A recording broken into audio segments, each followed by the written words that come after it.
kali ini soal situasi yang sedang berkembang di tanah air, di negeri yang kita cintai ini. Sebagai orang yang masuk ke usia tua, tentu merasakan berbagai pengalaman hidup pada pemerintahan sebelumnya. Dan kali ini saya secara pribadi menilai bahwa situasi sudah hampir tidak terkendali dan hampir negara tidak ikut campur tangan. Baik, saya uraikan seperti ini. Situasi yang sedang berkembang saat ini setelah Petamburan hadir di negeri ini, maka berbagai dinamika politik dan sosial berkembang begitu dahsyat, begitu cepat, dan begitu keras. Berbagai benturan yang ada di dalam kehidupan masyarakat ini. Bahkan sampai kepada baku fisik di beberapa daerah. Seperti akhir-akhir ini di Jawa Timur. Seperti terjadi di daerah-daerah lain.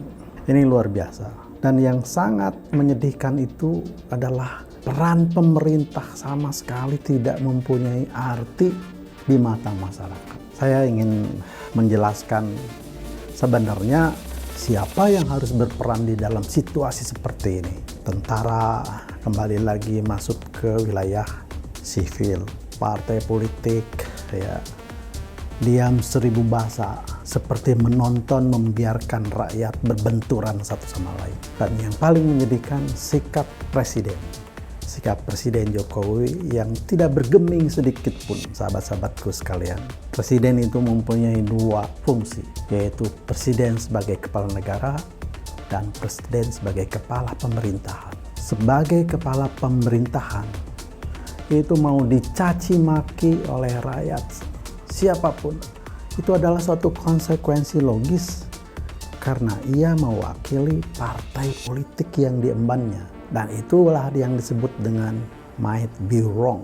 Tidak apa-apa. Tetapi ketika Presiden selaku kepala negara yang wilayahnya adalah can do no wrong, maka itu menjadi pimpinan kita semua. Once Presiden sebagai kepala negara menyatakan sesuatu, maka semua harus tunduk dan taat, mengikuti nasihatnya, mengikuti kebijakannya, mengikuti langkahnya. Disitulah Presiden selaku kepala negara. Nah, saya ingin mengapil bahwa Presiden selaku kepala negara harus turun tangan untuk menyelesaikan masalah-masalah yang sedang chaos di dalam masyarakat, bahkan telah anarkis di dalam masyarakat. Apa yang harus dilakukan oleh Presiden selaku kepala negara?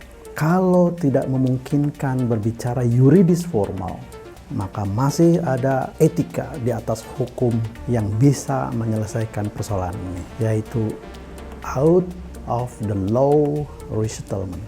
Out of the law resettlement. Mengikuti melalui jalur di luar hukum. Itu bisa dilakukan ya dengan terlebih dahulu konsolidasi dengan pihak-pihak yang berkepentingan, sehingga kemudian terus bisa melahirkan kebijakan yang bisa diterima oleh semua pihak. Bukankah itu adalah peran penting dari arti seorang presiden selaku kepala negara sebagai pemegang amanah konstitusi, melindungi segenap anak bangsa ini, supaya kemudian dia bisa berkiprah kepada bangsanya. Jadi sekali lagi, presiden harus turun tangan selaku kepala negara, turut bertanggung jawab terhadap permasalahan ini. Jangan sampai terus memperuncing permasalahan sehingga memporak-porandakan kesatuan dan persatuan bangsa ini. Presiden selaku kepala negara, dia wajib turun tangan, dia wajib memimpin komando perdamaian, komando persatuan, komando kesatuan. Lupakan semua, mari kita bersatu untuk Indonesia yang lebih maju.